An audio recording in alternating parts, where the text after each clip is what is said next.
thing up.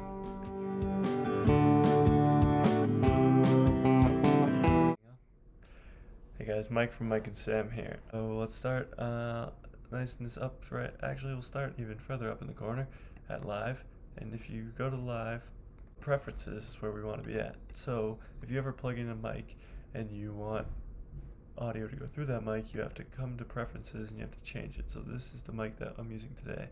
I actually want audio to be coming through the MacBook right now just because it'll come through and you'll be able to hear it through the microphone. So then we'll go and start where I want to start. So this 120 right here is the beats per minute. So that means if I press record, hang on, let me turn the volume up. There we go.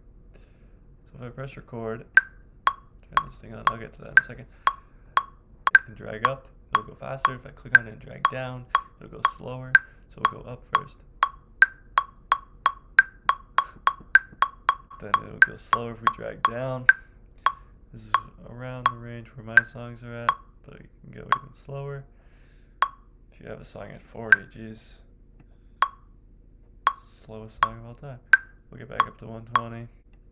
Next we'll go to this 4/4. This 4/4 is just a key signature. It just means that whatever you're recording is in 4/4. It's a lot of music theory stuff that I won't get into right now because this is just a tutorial. So we'll go over to this. This is a dot that's not filled in and a dot that is filled in. It's just when you're recording, if you click it on orange, then this nice metronome thing will keep going while you're recording. See how it goes back and forth. But if you turn it off, then it won't. It's still recording, it's just not giving you the metronome and keeping you on beat.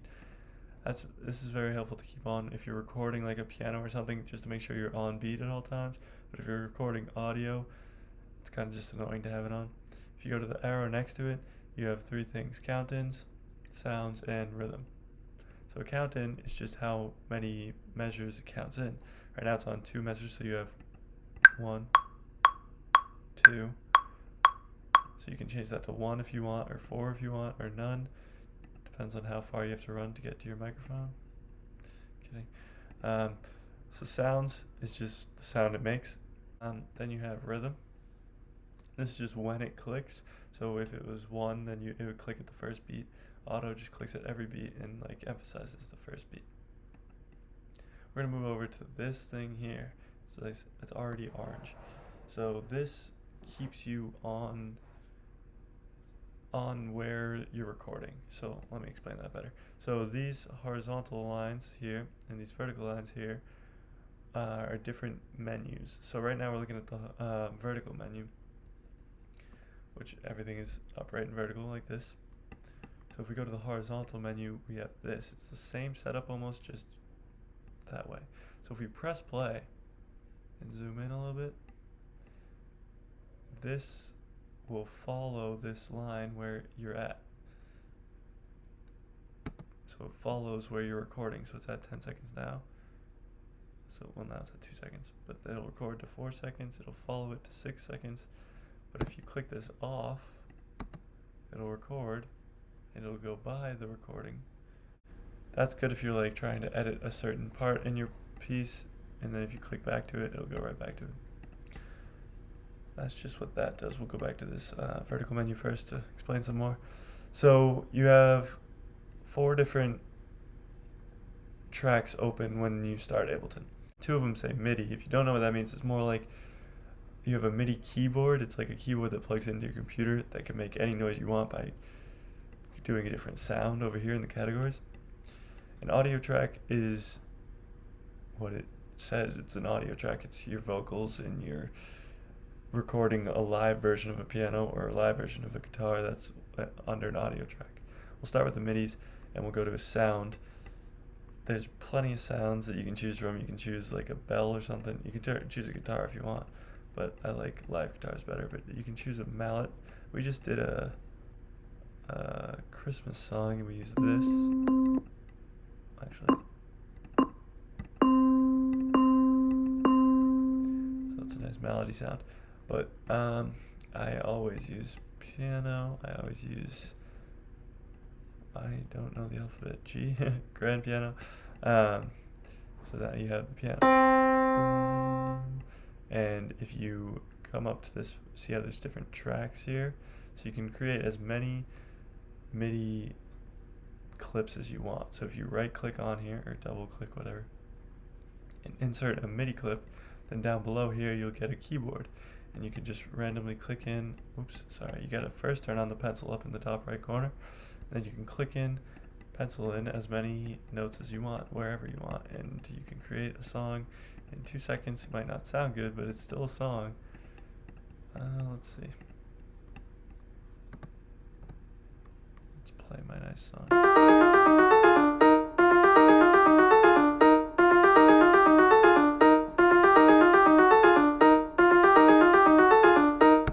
Alright, that's my song. I'm sticking to it. So I just wrote a song. There you go. Simple as that. Took me 2 seconds. So then you'd add an audio on top of that. For vocals, you'd be like, chicken, chicken, chicken, chicken. There you go. You're done. Song. Boom. Alright, back. We'll go down to audio 2.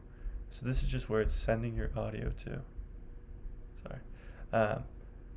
You always want it to be under master because that means it's sending it to this far right track here called master. You can see this is the different tracks that it's playing on. So you have this whole master track is going to play every single track that you have recorded under one track. That's why they all play at the exact same time, because they're all being sent to the master track, and the master track is just what's being played. So you always want it to be sent to the master track. Then you have these two knobs that are called sends.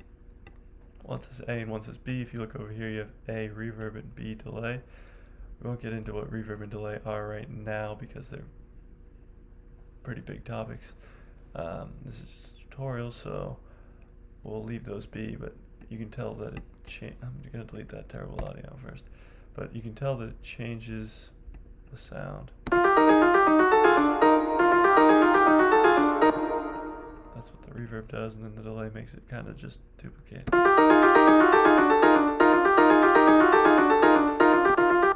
Yeah, sounds terrible.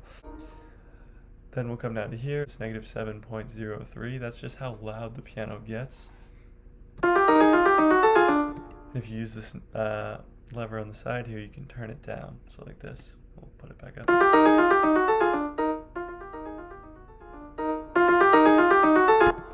So that's just helpful if you have multiple tracks and you want them to kind of sound the same, but your audio is way louder than your piano, so you have to turn it down. It's just kind of evening out the volumes of each track. Then you have this one that's orange, and then 2, 3, 4. They're all going to be orange because they're all going to be on. If they're orange, they're on. If they're gray, then they're off. So if it's on, and I turn it off, back on and off. So that's just turning on and off the thing. The S stands, I don't know what it stands for, but I say it stands for singling, because it's singling out the track. So if I want to just listen to the piano and I have an audio track, then I would just listen to the piano. But if I just had an audio track and I wanted to just listen to that audio track, then I would just single it out. It's very helpful if you have a million tracks and you don't want to listen to them all at the same time, you just want to listen to one. Then this red dot down here. So this just means that I'm recording on that track. So if I wanted to record a piano, I would record on this track, but if I had it here, then it would record on that track and it wouldn't record. I've done it a million times when I want to record vocals, and I'm like, oh, that was the sickest vocal ever, and didn't record because I was on the wrong track. It's devastating. So make sure you're on the right track. If you go to audio effects on the side, you have delays, you have EQ8s. These are all things I'll probably make videos on, and they have very different purposes that make different sounds, and it's a lot. So we'll make plenty of videos on them. Subscribe and hit the bell, because we'll make probably a video a week and you'll get that notification if you want to learn how to use all these things. Next we'll go to our horizontal page. So our horizontal page is literally just the vertical page, just horizontal. I like the look of it better though, because, well, right now it looks stupid. But right now, so you can see each individual note and all the different frequencies here, kind of. If you zoom in more, you can really see the different frequencies. So it's the same setup on the side here. You have all the same things we just went over, except these are the knobs, the reverb and delay knobs. They just say for right now because you can turn them up and down. This is the volume one. You can turn it down. We're going to go up to here where it says set and then these arrows. So the arrows just take you back to the beginning and take you to the end. It's pretty self-explanatory. This set button though is pretty good. If you want to always come back to this one spot right here that I've highlighted, you press set and it adds a set right there. So you press there. Instead of sending you back to the beginning, when you press this arrow, it'll send you back. Oops, the send did not work. Sorry. It'll send you back to that send. See? And then it'll send you back to there. So that's pretty useful. And if you just click on it and press delete on your MacBook, or you could right click on it. And let me add another one so I can show you. Add, and then if you right click on it, there's a menu that pops up that says delete, rename, all that fun stuff, but we're deleting it. Let's go over to our categories. We briefly went over sounds when I was showing you the piano, but you have plenty of different sounds. You have drum kits too. We'll add in a drum kit on the second MIDI. Let's do 808. It's a very common one. You have nice kick.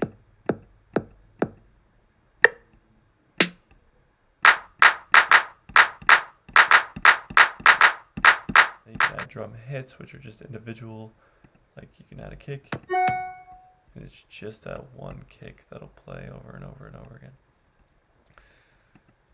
Next we have instruments, and this is just pretty much the same thing as sounds. You'll have different instruments that you can create, such as pianos. It's the same thing, almost just in a different format. Then you have audio effects, which we kind of went over. I'll do a video on pretty much every one of these. The most frequently used ones I have are compressors, definitely. EQ8, delay, reverb, gate, all of them. Glue compressors sometimes. MIDI effects are just the same thing as audio effects, just for MIDIs. You can put them on there's a lot less of them because I don't ever use them. They're not very, if you want to scale, then go for it. Max for live is kind of just telling you what you can really get for live. Plugins, now these are huge. They are audio effects, but they plug in, and you can have hardware ones that are actual like physical ones, or you can have software ones that you can get online, buy them. Some are free. Whatever you use for plugins is whatever you use for plugins.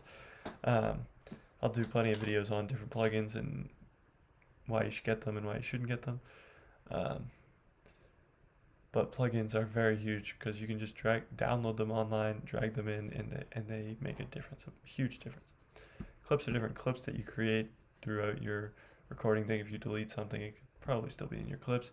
Samples are different samples that you can drag in. I dragged in a bunch of drum samples a long time ago. Don't like that.